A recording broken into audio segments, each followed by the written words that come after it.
स्वागत है। आज हम पीरियड फर्स्ट ईयर में हिंदी शिक्षण कोड 201 में नाटक शिक्षण में अध्ययन करेंगे नाटक शिक्षण का, और नाटक और उसके महत्व पर चर्चा करेंगे। नाटक साहित्य की प्राचीनतम विधा है और नाटक का अभिनय रंगमंच पर होता है और उसे देखने से दर्शक के हृदय में यथाभाव भी जागृत होते हैं। इसलिए इसे संस्कृत में दृश्य काव्य की संज्ञा दी गई है। परंतु हमें नाटक का साहित्य और उसकी विधा के रूप में ही उसे देखना है, न कि रंगमंचीय कला के रूप में। अतः दृश्य काव्य कहना उचित नहीं है। संस्कृत में तो नाटक पद और गद्य पद दोनों में लिखे गए हैं, लेकिन हिंदी के नाटककार या तो पद का प्रयोग करते हैं और यदि करते भी हैं तो बहुत कम। इस प्रकार हिंदी में नाटक गद्य की ही एक विधा होता है और उसी के रूप में वह विकसित हो रहा है। और ये नाटक अनेक रूपों में लिखे जाते हैं, जैसे नाटक है, एकांकी है, प्रसहन है और रूपक। संस्कृत आचार्यों ने नाटक की परिभाषा प्रायः अभिनय को केंद्र मानकर दी है। आचार्य धनंजय ने किसी भी अवस्था के अनुकरण को नाटक कहा है, परंतु यह परिभाषा तो उसी समय मान्य हो सकती है जब नाटक का अभिनय किया जाए। यहाँ उसकी व्याख्या सहित विधा के रूप में भी इसे की जानी चाहिए। नाटक मानव जीवन की किसी पौराणिक, ऐतिहासिक अथवा काल्पनिक घटना की शाब्दिक परंतु जीवित अभिव्यक्ति होती है। नाटक के मूल तत्व। भाषा शिक्षण की दृष्टि से नाटक का बड़ा महत्व होता है और आचार्य ने, जो संस्कृत के आचार्य हैं, उन्होंने नाटकों के 5 मूल तत्व माने हैं।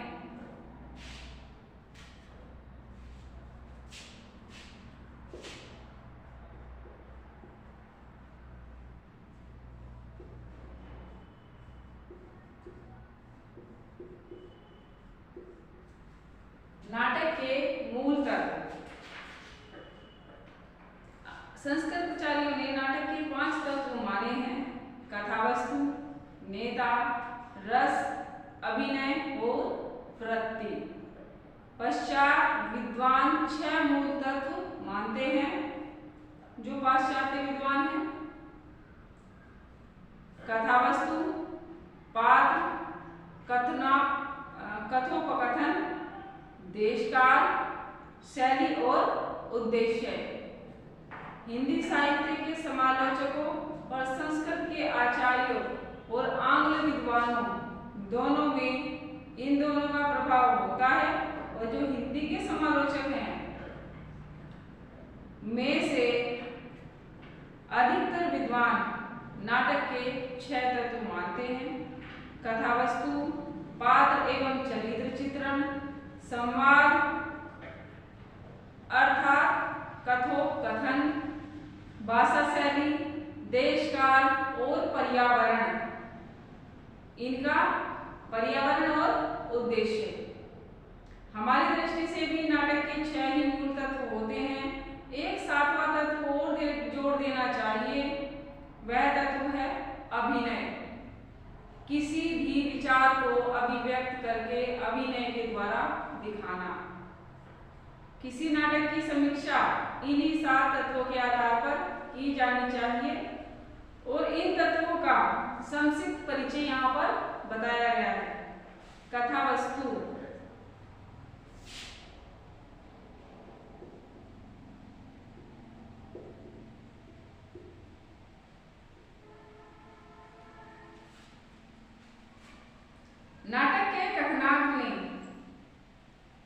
नाटक के कथनांक को कथावस्तु कहा जाता है और यह कथनांक 3 प्रकार का होता है: प्रख्यात, उत्पाय और मिश्र। पौराणिक अथवा ऐतिहासिक कथनांक को प्रख्यात, काल्पनिक कथनांक को उत्पाय और इन दोनों के मिश्रित रूप को मिश्र कथनांक कहा जाता है। और नाटक के विकास की दृष्टि से उसकी कथा वस्तु को दो रूपों में बांटा जाता है, आधिकारिक और प्रासंगिक। आरंभ से अंत तक चलने वाली कथा को आधिकारिक कथा और इस कथा के विकास में सहायक प्रसंगवश चलने वाली कथा को प्रासंगिक कथा वस्तु कहते हैं। और नाटक की कथा वस्तु यथासंभव यथार्थ, संक्षिप्त और स्पष्ट होनी चाहिए। और नाटक की कथा वस्तु यदि कल्पना द्वारा गढ़ी जाए तो भी वह इतनी यथार्थ होनी चाहिए कि पाठक को उसको समाज की एक घटना के रूप में ही स्वीकार करना चाहिए। जैसे अगर कोई हमारी कल्पना के द्वारा गढ़ा हुआ कोई पात्र है, चरित्र है या फिर कोई नाटक है, तो लिखने वाले को उसमें ऐसी यथार्थ यानी कि जीवंत कुछ बातों को दर्शाना चाहिए कि जिससे समाज में रह रहे व्यक्तियों को देखकर उसे यह महसूस हो कि यह कोई सजीव घटना ही है या फिर यह एक सामाजिक घटना ही है। नाटककार की सफलता इस बात पर निहित होती है कि वह कथनांक को कम से कम विस्तार दे और अधिक से अधिक उसे स्पष्ट करके दिखाए। जितना अच्छा लिखा होगा उतना ज्यादा बेहतर होगा, और अगर उसे ज्यादा बढ़ा चढ़ाकर ना दिखाकर उसे स्पष्ट थोड़े शब्दों में सीमित किया जाए। फिर पात्र एवं चरित्र चित्रण।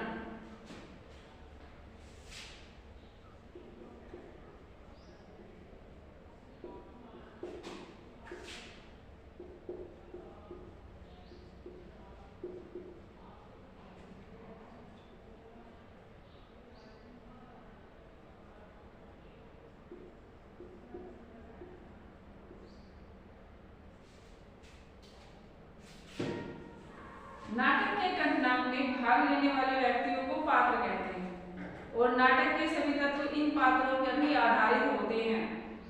और नाटक के प्रधान पात्र को नायक और प्रधान पात्रा को नायिका कहा जाता है। और चारित्रिक गुणों के आधार पर नायक चार प्रकार के माने जाते हैं: धीरोदात्त, धीर ललित, धीर कोमल स्वभाव वाले, धीर प्रशांत और धीरोद्धत। ठीक है।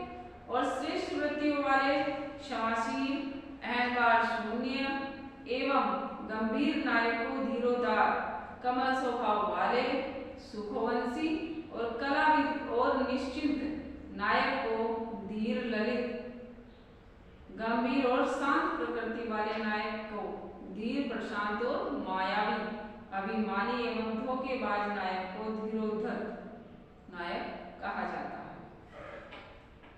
नाटककार की सफलता इस बात पर बहुत कुछ आधारित होती है कि वह पात्रों के चरित्र चित्रण में यथा परिस्थितियों का सृजन की सीमा तक कर पाता है और स्वाधीनता, पतिका, वासक सज्जा, विरोहंत कंठिता, खंडिता, विप्रलब्धता, प्रोषित, पतिका, अभिसारिका एवं कालांतरिता आदि नायक के प्रतिद्वंदी जो पात्र हैं उनको प्रतिनायक कहा जाता है।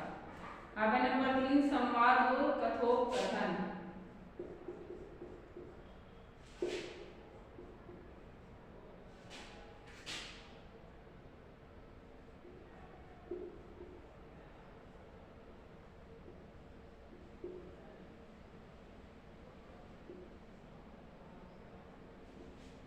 कथोपकथन। कथोपकथन नाटक का प्राण होता है।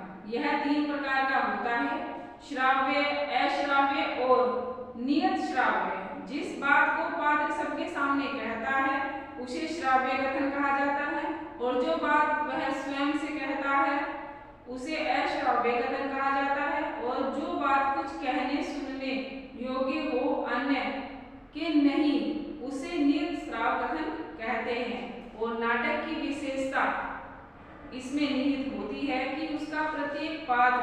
चाहे अपनी बात सबसे कहे, चाहे केवल अपने आप से कहे, चाहे कुछ व्यक्तियों से कहे, परंतु कम से कम शब्दों में कहे।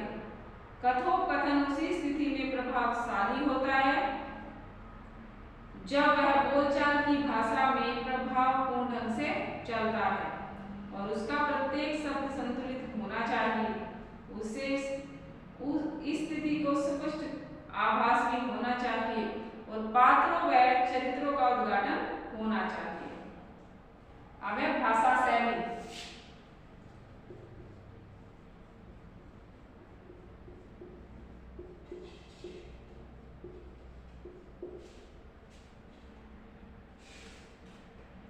संस्कृत भाषा के आचार्य नाटक के भाषा तत्व और उसके आंग्ल भाषा के आचार्य उसके शैली तत्व पर विशेष बल देते हैं और इस संदर्भ में हमारा यह निवेदन है कि जो मुख्य आधार शब्द होता है, शब्द ही वाक्यों के सार्थक रूप को धारण कर भावों की अभिव्यक्ति करते हैं और तब भाषा शैली को ही एक तत्व के रूप में स्वीकार करना चाहिए।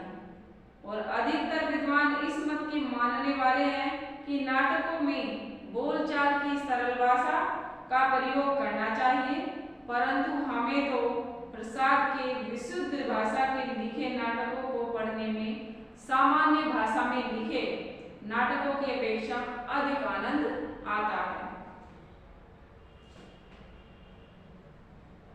अभिनय की दृष्टि से वही नाटक उत्तम होता है जिसमें बोलचाल की भाषा का प्रयोग किया जाता है, क्योंकि उस समय वह जनसाधारण की वस्तु होता है, परंतु किसी भी स्थिति में नाटक की भाषा सरस और सशक्त होनी चाहिए और शैली प्रभावपूर्ण। शैली के मुख्य अंग गुण, रीति और वृत्ति माने गए हैं। अब है पांचवा, देश काल अथवा पर्यावरण।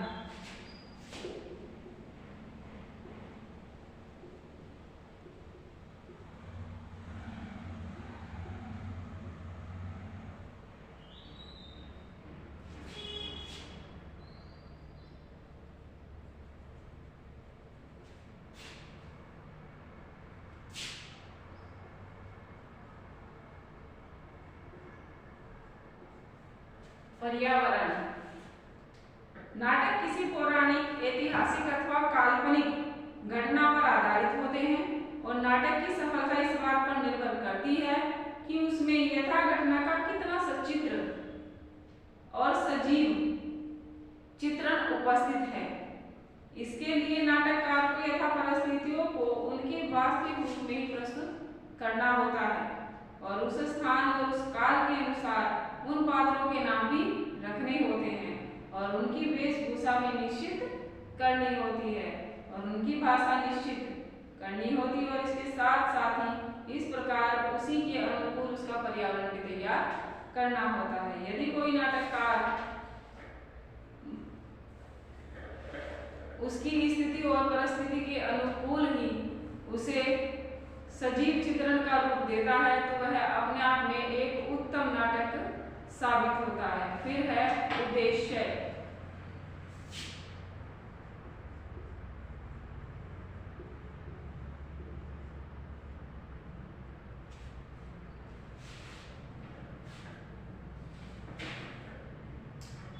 पाश्चात्य समालोचक नाटक के उद्देश्य तत्व पर विशेष बल देते हैं।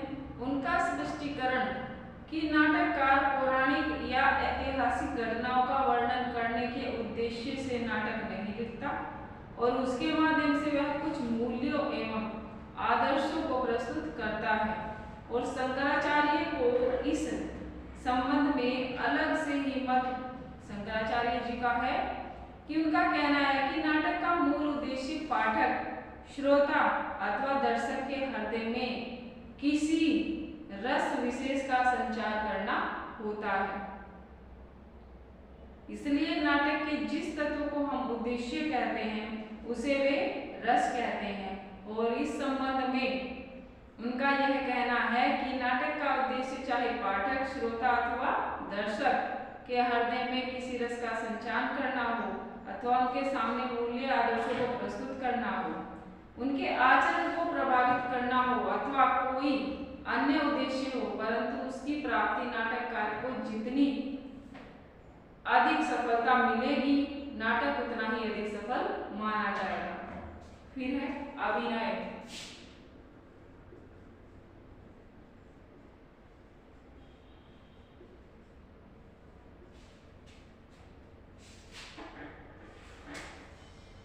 अभिनय नाटक का प्रधान तत्व है।